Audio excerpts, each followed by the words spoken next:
Street.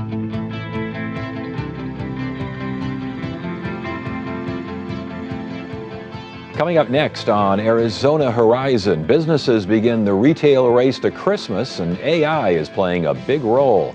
Also tonight, spending a night outside to raise awareness about the homeless crisis in Arizona. And we'll hear about an Arizona Science Center exhibit featuring the legacy of Julia Child. Those stories and more next on Arizona Horizon. Arizona Horizon is made possible by contributions from the Friends of Arizona PBS, members of your public television station. Good evening and welcome to Arizona Horizon. I'm Ted Simons. We're in the depths of summer, but retailers are preparing for the holiday shopping season. And many of them are doing so by using AI to help forecast consumer behavior and related inventory levels. To learn more, we welcome Hitendra Chaturvedi. He's a professor of practice at ASU's W.P. Carey School of Business. Always good to see you. Thanks for joining us. Thanks for having me. So again, it's that time of year, huh? It's that time of year for retailers to say, what are we going to do in that real time of year? It's that time of the year. Most of us will think about Christmas as November, December. Retailers are thinking about it now. And the way they're thinking about it is ordering items from China or from their suppliers, and they're landing on our ports today. Yeah, I was going to say, the impact of all this in LA, Long Beach, our ports. That is correct. And what AI is advising them is buy early. So we are seeing numbers of April and May very much front-loaded as compared to last year. So AI this year, interestingly, is not only advising on demand forecast, but also becoming a risk mitigator for the retailers. What it's saying is, what if something happened in the Strait of Hormuz? What if something happened with tariffs? So let's buy it early. So basically, that's different from last year then, right? Correct. So if you compare last year, you're going to see two shifts. One, if you look at just the first half, this year and last year, the numbers are about the same. But this year, you'll see April and May about 26% higher than last year. And that's basic. Is that because AI has confidence? I mean, AI is great and everything, but you got retailers have to figure out their inventory level as well. I mean, that is correct. Can there be too much? Is there overconfidence out there? At this moment, no. They are very, very cautious. And what AI is telling them is, don't buy more, buy early. So retailers are buying time instead of more inventory. So inventory levels are about the same. The key thing that Ted, you need to understand, for us need to understand, is June is where AI is going to forecast and tell them how much to order. September is when the reality will hit. So there is a second season. The numbers that I'm looking at is September ordering number, which is what the real sales will tell. Distribution networks, are they able to handle all this? That is correct. Many of us don't realize that just November and December, we buy about $1 trillion worth of product. Just to put into perspective, that's about 4 million 40-foot containers. Wow. That is the reason why the planning for that starts in April and May. Inventory compared to sales, how does that equation work? That's a great question. Today, our sales are about 7% higher than last year, but our inventory is only at about 3%, which means retailers are putting a lot more product on the shelf rather than on the inventory. So they're hoping to sell more and more, and then they will decide how to order for the next half. The biggest number that you need to watch is when you start to see the port numbers for LA and see if September goes up. This means retailers have confidence in the Christmas holiday season. If the numbers are down, then we are not going to have a happy Christmas. Do you see them going in either direction? What does your forecast say? At this moment, the base case is we are going to be flat in terms of value. But now keep in mind, with inflation numbers around 4%, even if retail sales increases by 5%, that means the net value is only a 1% dollar growth. So it could be, we could be 1% higher, but the quantity that we are buying would be less than last year. There were inventory, I remember 2022 and 2023, it seemed like there were inventory mistakes. The inventory was just off the charts in the wrong direction here. That is correct. No sign of that this year? This year, no. They were burned really bad, 23, 24. And so this year, they're being very, very cautious about buying inventory. And with so many variables out in the market, retailers, it's going to be Walmart's AI against Target's AI. I was going to ask you about that because AI, we think of AI as this all-encompassing thing, but each retailer, each company has what? Its own AI research division, these kinds of things? That's true? Over 80% of these retailers are using AI in one form or the other to start predicting how much sales is going to happen and how much they need to order. But so we'll do Walmart and Target just for two companies here. If you use AI and you have similar products, similar inventory, similar consumer behavior, wouldn't the results be similar for both firms? It's going to be the AI's algorithm. So I don't say that one AI against the other AI. Let me clarify it. It is Walmart's AI algorithm fighting against Target's AI algorithm. So if Walmart's algorithm, let's say, takes into account a lot more variables that the humans are going to feed into. Yes. So the algorithm that builds up is a much more sophisticated algorithm. And if they're able to predict better, that's what's going to win. That's interesting. I mean, AI is still something that needs that human interaction to be a benefit. That is correct. Absolutely correct. It's a tool in the toolbox. Some people think it is a toolbox, but it still is a tool in the toolbox. It is a smart tool in the toolbox that is as smart as you tell about how much. Yes, yes. All right, so is this a test then? Is this going to be a test this year It's going to be for a big AI? test. Yes, it's going to be the litmus test for AI, and let us see who wins. Yeah. Before you go here, as far as the economy is concerned and holiday spending and all, I keep hearing about K-shaped economy. Yeah. Briefly, if you could, what is that and how does it impact what we're talking about? So of 135 million households in our country, 30% of them are the ones who are, inflation doesn't matter because stock prices have given them huge returns.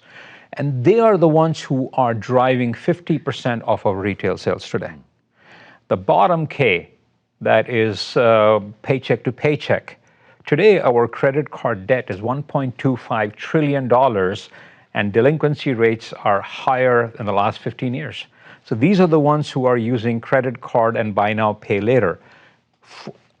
With inflation and fuel prices, that's an additional burden of $4,500 on them. Doesn't sound healthy to me. Fingers crossed. All right, Hitendra Chaturvedi, always a pleasure. W.P. Carey School of Business, good to have you here. Thank you. Thank you for having me. You on the ground, you got a bunch of guys about to turn blue. We're breathing again. Thanks a lot.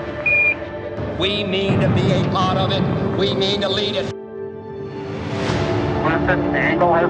There's this whole universe out there. I want to find out how far we can go. It's one small step for man, one giant leap for mankind.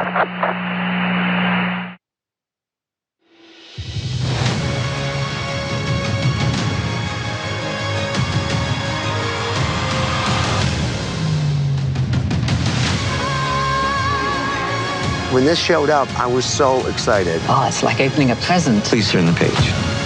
Whoa!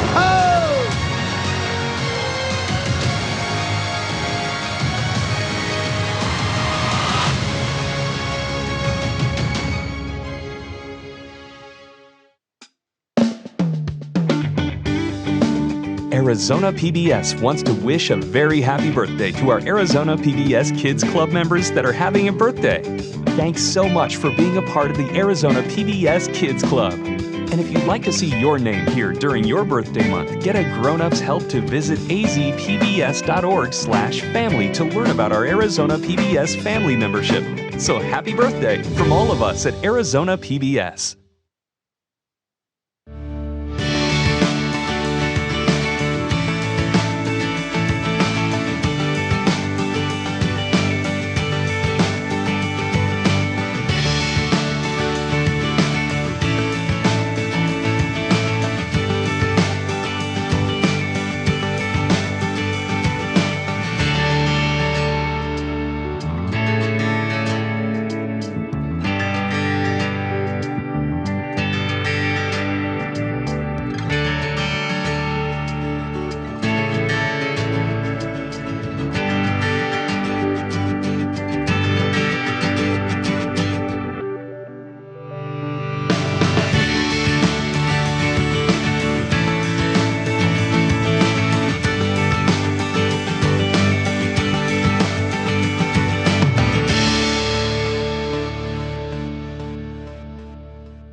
Since 2019, homelessness in the Phoenix area has increased roughly 47%. One of the most overlooked challenges in addressing homelessness is access to identification.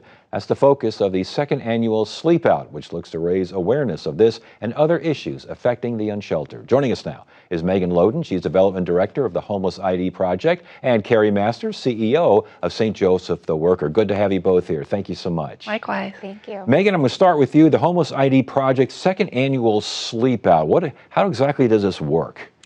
So this came from a board member that had an idea about raising awareness to let the community know what our homeless neighbors are going through.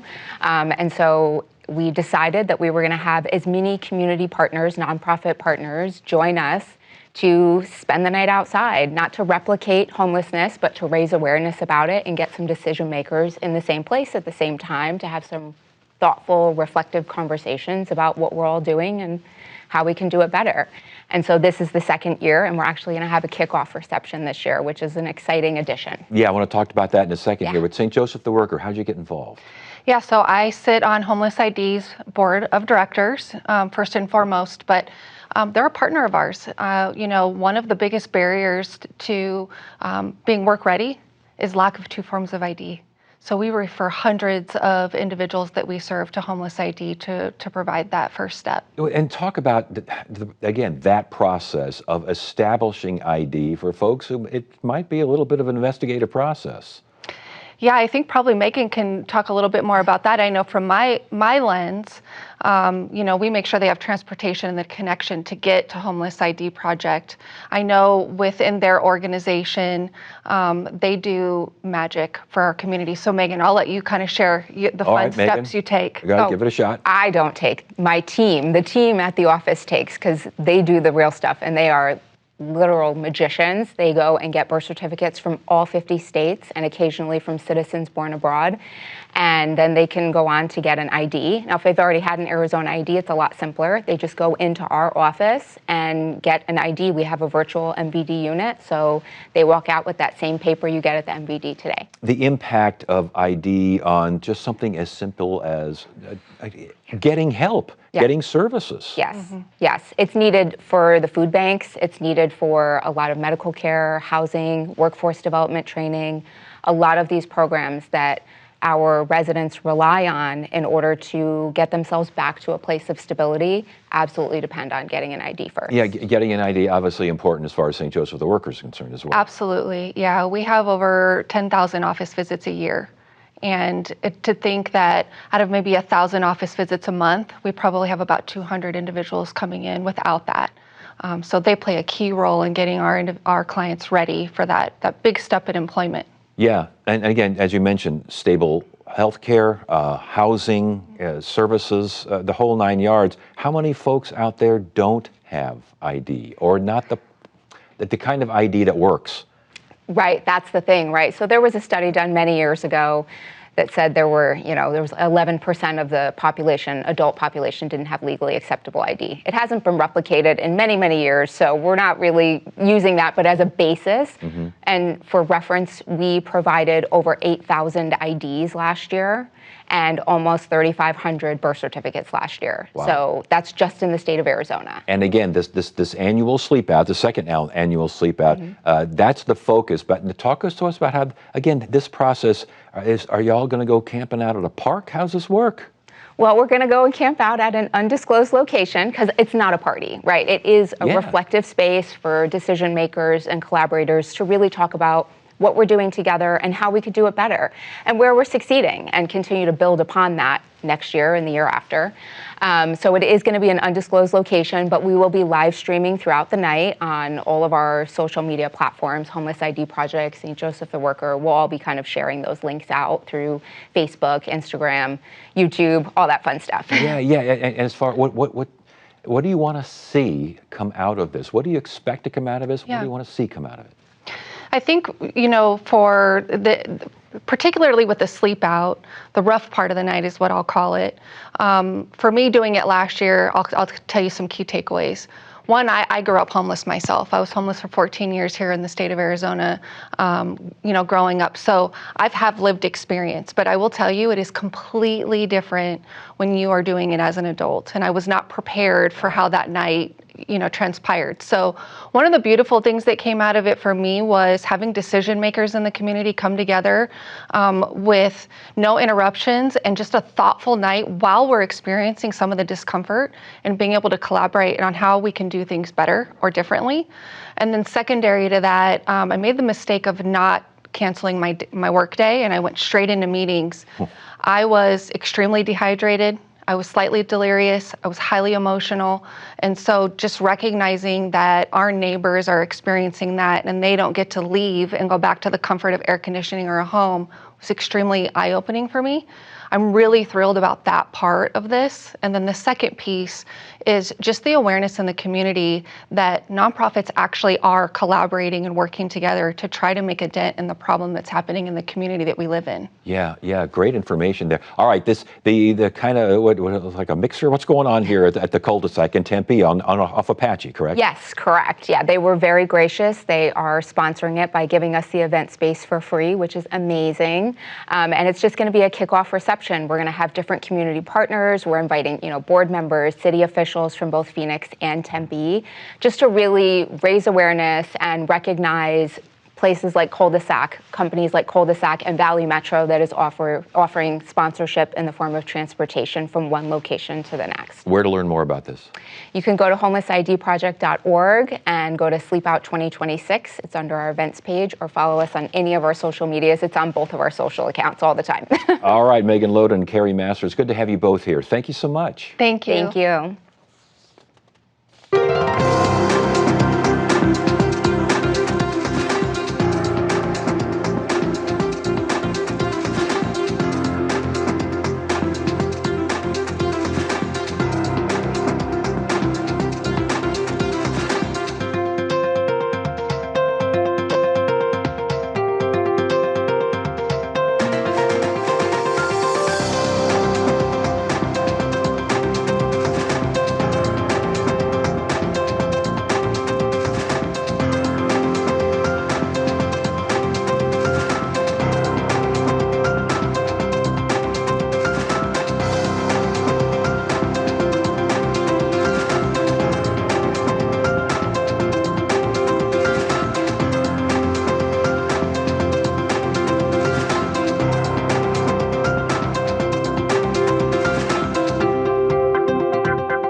Science Center is currently featuring an exhibition on the legacy of Julia Child. The exhibit looks at her life and her impact on American cuisine and food culture and, yes, science. Ash Gibson is with the Arizona Science Center and joins us now. Ash, good to have you here. Thanks for joining us. Thank you for having me. All right, this is a traveling exhibition, correct? Yes, correct. Julia Child, A Recipe for Life. What is Julia Child doing at the Arizona Science Museum? Yeah, it's definitely kind of a step away from some of the traveling exhibitions we've had, but really when you think about it, cooking is applied chemistry. It is gastronomy is another field of science. Like there's so much science that goes into cooking, and the particular way that Julia Child went about it, she really, I think, valued the scientific process. So that's why we wanted to bring her to us. Yeah, the scientific process, she had curiosity. curiosity. She liked testing things and trying them and then teaching about them, right? Yeah, absolutely. She was a master at experimentation. So a big part of the scientific process is failure as well. And Julia Child was also an expert at that and showing that it's okay to fail and that that's how you learn. And that's where science fits in. You know, obviously that's science and that's kind of, but were there other scientific contributions that she made and didn't even realize she was making them? Yeah, well, there's a lot of interesting facts you can learn about her life if you come see the exhibition. She had a background doing some scientific research before she even got into cooking. I'm going to leave that one a little mystery because it was a tidbit of her life that I didn't know until this exhibition. Oh, wow, okay, all right. But I think having the attitude that she did about cooking and about curiosity and the generous way that she shared that knowledge with American audiences inspired everyone at home to be able to take those risks and make mistakes, and that instills more of a scientific mindset in us all. Yeah, that's really an interesting way to look at her impact, and it's referred to as her journey. The impact of her journey, let's start with U.S. food culture. How big an impact? Huge impact. I mean, before Julia Child released her cookbook and then was on television, Americans were really cooking the same things. They had some classic dishes throughout the 50s and into the early 60s, but they weren't experimenting a lot. Housewives were using their regular cookbooks and going with the flow. She encouraged people to try French cuisine, which is a very technical version of cooking. There's a lot more, again, that intricate science to it, but she allowed people to find easier ways to try this and experiment more. Was she trying to transform American cuisine? Was she actively trying to do that?